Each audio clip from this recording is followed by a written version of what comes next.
Well, I must tell you that I'm having more clarity and my lungs have feel like they've really opened up. This is more like a healing place for anyone to come. So refreshing with so much oxygen that anybody can breathe in.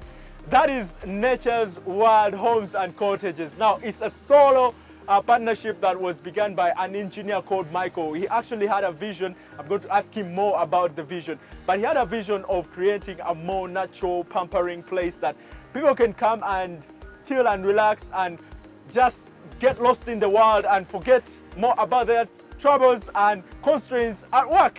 Now, I'm very much sure and convinced this gentleman is not Michael. Hey, how are you? I'm alright, how are you? Are you Michael? No, please, I'm Eng.Micheal. Okay. Yes, and you're most welcome to Nature's Wild Homes and Cottages. This is so fantastic. I'm very happy to be here. Me too, me too. This is such a luxury. I have a feeling that this is KYANJA's best kept secret. Actually, you're at Nature's Wild Homes and Cottages, KYANJA, and Eng.Micheal. Like, I don't know if I've already introduced myself. No, yes, you but haven't. Eng.Micheal, and I'm the public relations of this place.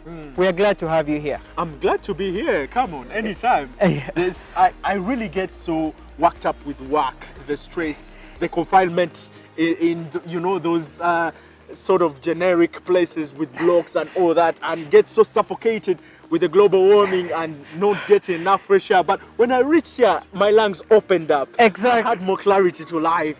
Does it feel like this every time? Yes, definitely. When you're at Nature's Wild Homes and Cottages, KYANJA, the oxygen, because we have a lot of plants here, we have a lot of green, and definitely your lungs will feel relieved of the pollutants in Kampala and all around. So we are breathing in pure oxygen. It's like pure oxygen here, pure heaven. Jonah, is this true that KYANJA is one of the fastest growing suburbs we have in this country?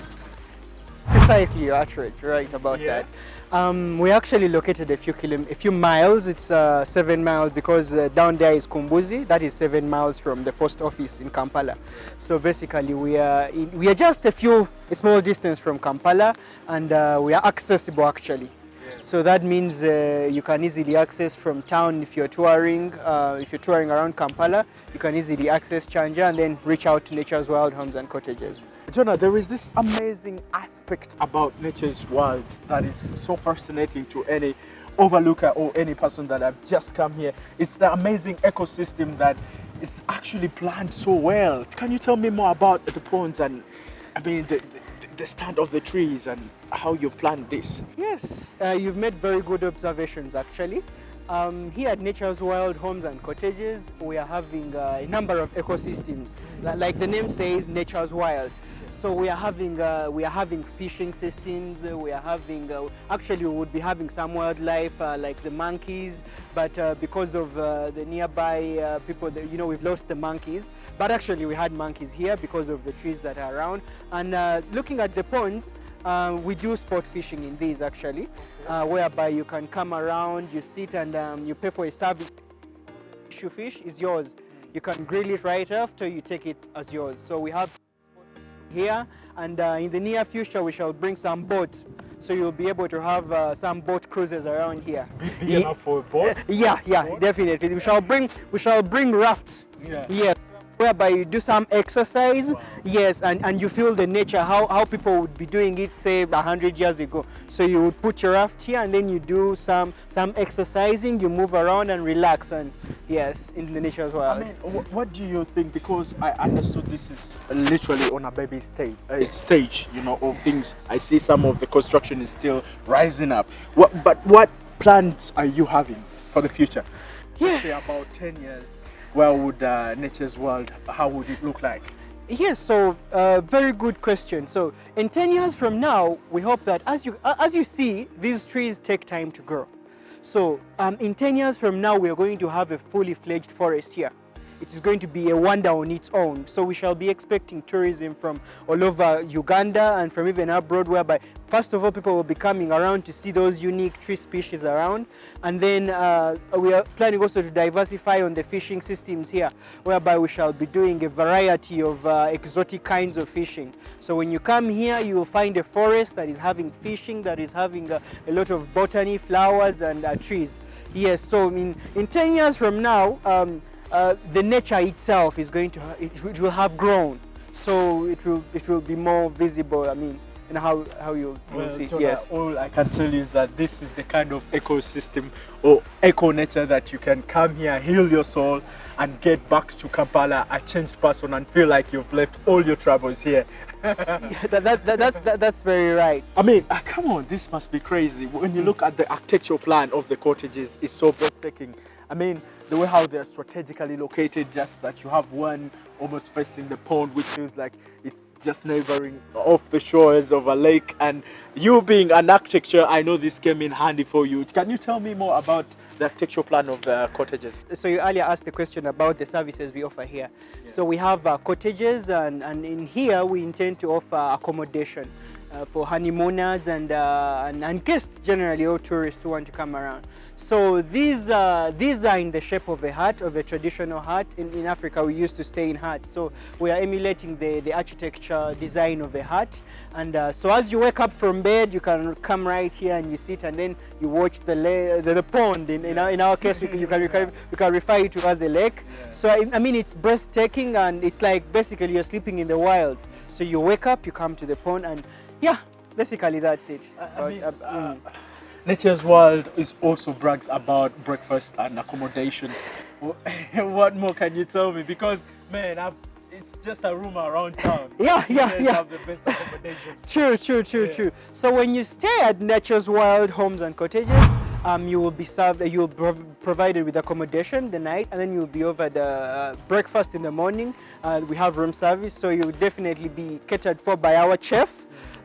So about meals, you'll be sorted. You can have all the kind of African breakfast, lunch, and everything that you will need. Yes, you just definitely have to come around and enjoy that. So as Nature's World, what are you doing to widen the scope of the market, both internationally and locally? How are you interesting people locally here, most especially on the surroundings, to come and have an amazing time here at this luxury? Okay, number one, Nature's Wild has media platforms. So we are on Instagram, we are on Facebook, and we are planning to run a website very soon, whereby if you are abroad, you can even access it from there. And then secondly, we do drives. And then also the other thing, we are planning carnivals. So since we have fish, we are planning to do some fish carnivals, whereby people will come around, do some sport fishing, and then they'll grill their fish, and then to publicize the place. Yeah, basically for now, that's it. Okay, Yes. Jonah, how can we still emphasize the point of people coming to enjoy such a quiet moment? How important is it to come and relate with nature? Because at times for us, people who stay in Kampala underestimate this. And I must tell you that Kampala has really changed. Some of the parks are limited from people.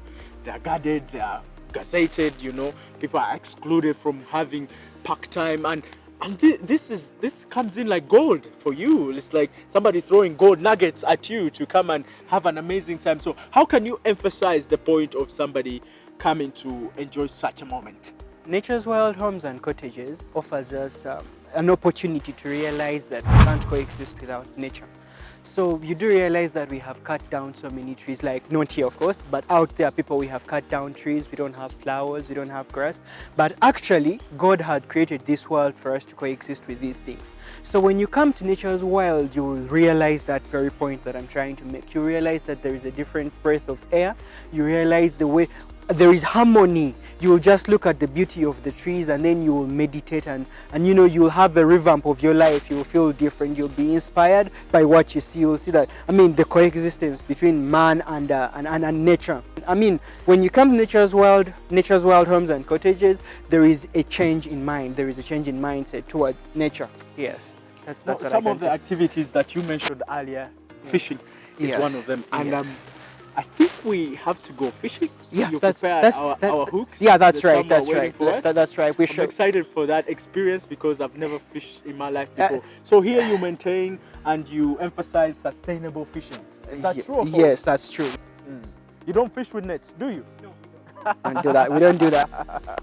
Nature's Wild Homes and Cottages is a sole proprietorship business that was established by engineer Michael, and it has been undergoing transformation from a homestead into a unique facility with a natural ambience embraced with superb architectural designs that blend well with Mother Nature. Jonah, Yeah. when you told me about fishing, I thought we are going to have more robust and more modernized hooks. Now this is how it was done back then. Yes. Yes, so to feel the wild, this is the rudimentary tool that you would use to get some fish. And I like the fact that you're doing what they call sustainable fishing. We are using hooks, not nets, because when you use nets, you catch all of it. So how unlucky or lucky are we going to get? These fish are not, okay, they are intelligent. So hypersensitive. Yes, they are very sensitive, but if you can only keep silent for maybe a few minutes or so, they'll be drawn towards our bait. Yeah. We shall definitely get something. Before they draw towards our bait, Yeah. I want to ask you this one. What's the tip? What's the tip with fishing? Because you've done this before, perhaps, I know. Yeah, so basically, you put bait on a hook. The fishing hook looks like this. I don't know if you've observed, if you look critically at your hook, it has a hook on it. What's that on the hook? Yeah, so that's the bait. That's like a piece of meat. Yeah. So this fish is drawn towards that piece of meat, and when it comes to bite, that hook traps it. So when you feel like the string is shaking, you know it has been trapped, and then you pull it out. Well, I'm trying to keep my fingers crossed, guys, to make sure that I get lucky. Maybe Jonah could also perhaps get lucky. So let us give it at least a 2-minute silence, a moment of silence. Moment of silence, yeah, that will do. sounds funny. Moment of Let silence. us give it some moment of silence, and we see if Jonah can get lucky. So we're going to have our little competition, just me and you. All Whoever right. gets the fish first, All right. give another person something. Yeah, we'll be the luckiest today. Okay, here we go.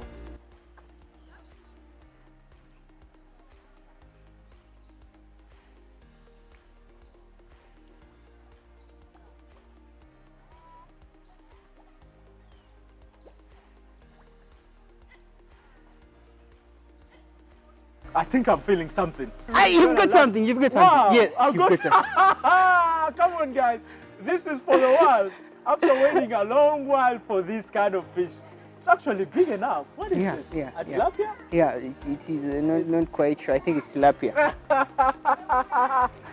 Come on, joke on you, Brian. Who thought I wasn't going to catch any fish? Wow, amazing. So what happens? Me, I've gotten What you lucky, do, Jonah. you just put it there at the side. On the side? Yeah, we're going to bring the grill, and then we first toss We're this. definitely gonna bring the grill. Yeah. Somebody's going to bring the grill, eh? Oh wow. Yes. Guys, I can tell you that, man, I have this in my hands and I feel like a winner already. So what we're gonna do is to smoke it and then have a test of it, because I told you I came here to have some fish experience. And hey, look at who. Question wants to eat our fish. All right, catch you later, guys, when we're at the barbecue.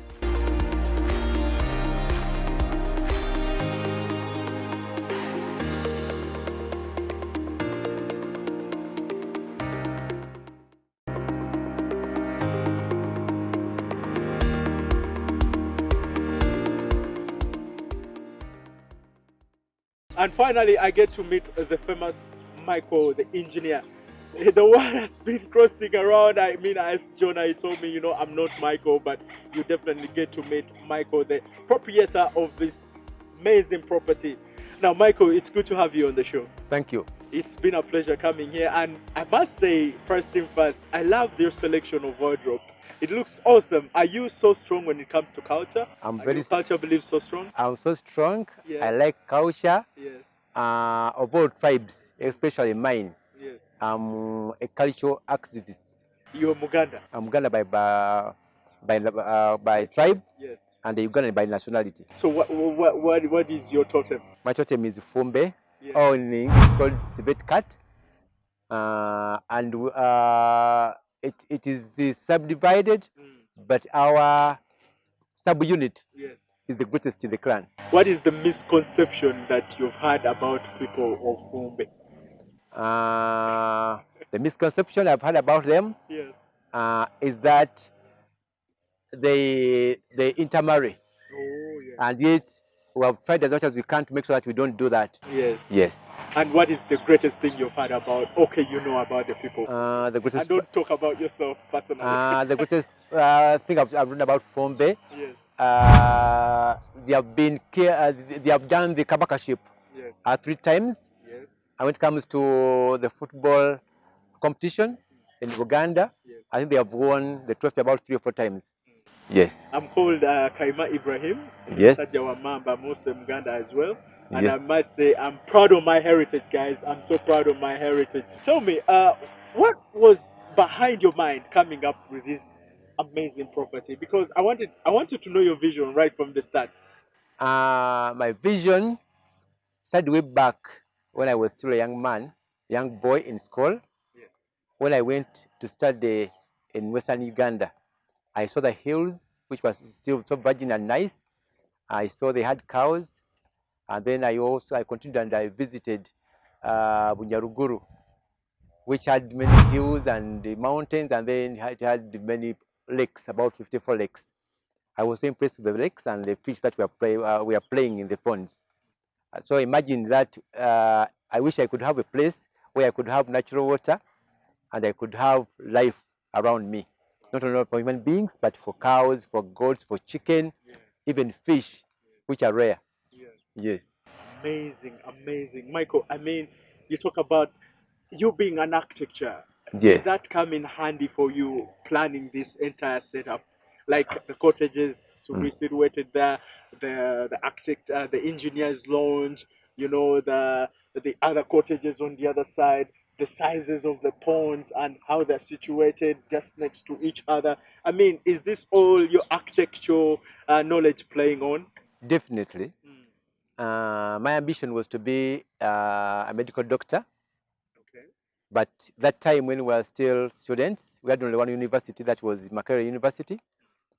So they would take the best for every course. I was unlucky. I was less by 2 points, and I was just thrown into civil engineering, which I never thought of in my life. When I joined the course, it was interesting. It was not interesting, not good in the beginning. But when I went for my first industrial training, I was on a site that belonged to National Housing, and there were so many people. It had about 500 workers, and I was made their boss. So that's when I got to know that when you're a civil engineer, you're a boss of very many people. I liked the course, and I worked so hard until when I pursued my degree. Then after getting my degree, I worked for National Housing for 2 years. Then later I joined National Council of Sports. Then from there, I became self-employed. Then I got the vision. I like nature naturally. I like to see trees. I like to see birds. Then I looked for a place in Uganda where I could stay and share my dreams, and then I make them into reality. So when I moved around the city, that time this area was still virgin land and nobody liked it. When I came, I saw it was very green. Unluckily enough, they had cut all the trees, because around here there were people who were baking bricks. So most of the mature trees had been cut down, and I felt so bad. I said, no, I must fight practically. I must start planting trees. Michael, let us talk about the topography of Yes. the place and why this particular location. Why in Chanja? Why couldn't you perhaps have it in Gayaza or have it in Masaka or Yes. have it even far west or east, anywhere else? Why here? Why Chanjas? Because I was raised in Mienga. I was a city-born. I was in Mienga. I went to schools in Kampala. So I was in Kampala from my childhood. So even coming to Chanja, I thought it was very, very far away from the city, because that time it was saying that you are 7 miles away from the city. It was a storytelling. And another thing is, some guy I worked with, I was so good to him and said, my grand is selling land. Why don't you come and see whether you can buy it or not? When I came to this place, I talked to the Mzee. Mzee said, you man, you're still young. And Which year is that? that was 1995. Long time ago. Yes. And then he said, you look young and you look focused. take my account number, and then you pay until when you finish my money. And I paid this land in 5 years. So I'd pay every month until after 5 years. I completed my deal with the Mzee. He gave me his title, it was 10 acres. I cut off my 5 acres, then I give back the other title. Basically, that's how it was. I've had such an amazing time. I mean, playing in the ponds and Yes. fishing and walking around with Jonah, Yes. him taking me through the cottages and the space. And definitely, my first reaction when I reached here at your estate Yes. was that my lungs opened up. Yes. The amount of fresh air and Yes. oxygen that was going inside my body was so energizing and refreshing. Yes. And now I get to go back to the hustle and grinding in town with Yes. all these generics buildings Yes. and the pollution around. But hey, I'm looking forward to coming back. What could be the 3 words you could use to describe nature's world? Homes and cottages. 1, 3 words are too few to describe this place. Because I would say man is part of the environment. Man is part of the world. But man has become so envious to the world. Man has become so jealous. He wants to stay alone. And yet it needs the ecosystem is important. All of us need each other. The trees, the plants, the snakes, the fish, we all need each other. But man is forgetting that. So now practically we are trying to show man that man, this is what man needs. After hustling with the world, with everything, building so many skyscrapers, making a lot of money, he needs to come down to breathe the same oxygen, to have eyes enjoy nature, and it couldn't be done if you don't do that one practically. Now a man like you, when you come here and you say that you love the fish, people used to think that fish is supposed to stay only in lakes and rivers, but we have brought fish to stay with us. Yes, we are farming it. We started it as a commercial project, but realized that when you're so commercial, you forget about life. So it turned into from commercial to domestic, then from domestic to tourism. Yes. So we are doing fish tourism. People come for sport fishing. Yes. You enjoy seeing fish alive, putting it in water, and then putting it on fire, or you can even eat it raw. Fish is like chicken. Fish is like goats. Fish is like cow, like beef. You rear your cow and then you eat it. So the same happens to fish. You rear your fish and you eat it. So I just encourage everybody that let these water bodies be as useful to man as something else. Don't go and destroy our natural environments and fill them with the soil and maram and its food structures. Make use of these structures or these environments, because we benefit twice. You get food, you get life, you get air, and then the ecosystem continues. Yes. Thank you very much. And thank you for sparing some minutes to sit with me. I know you're a very busy man. True. Well, guys, one thing I can tell you is that I've learned now to appreciate nature more with all my heart. And I can say it with my full chest that, you know what, guys, any day I'm coming back to nature's world to enjoy this space and to enjoy this nature beautifully as it is. All right, now, before I leave, I want to remind you guys that La Paire is in the town, and I don't usually put on shades when I'm shooting. I like to give you guys eye contact is everything when it gets to camera, but La Paire had to fix me up. You know, they're telling you that they have every kind of frames and lenses and specs or shades. If you want to pick some from their stores, you can go to Kisementi, that's in town. You can go to Kapala Road. You can go to, if you're in Barara, you can find them in the town. If you're in Mokono still, you can get them in the town. Or better yet, if you're in what this other place. Okay, now if you're in Jinja, you can also get yourself a pair of La Paire glasses. Now, all you gotta do is very simple. Reach there and tell them Drago told me to come here. They'll definitely give you a discount. So I want to say bye and thank you for staying with us right from the beginning of the show. It has been great having Michael on. It has been great having Jonah on, who took me around this wild nature, and I've enjoyed it. This ecosystem is one to talk about. Bye and take care and have a good evening.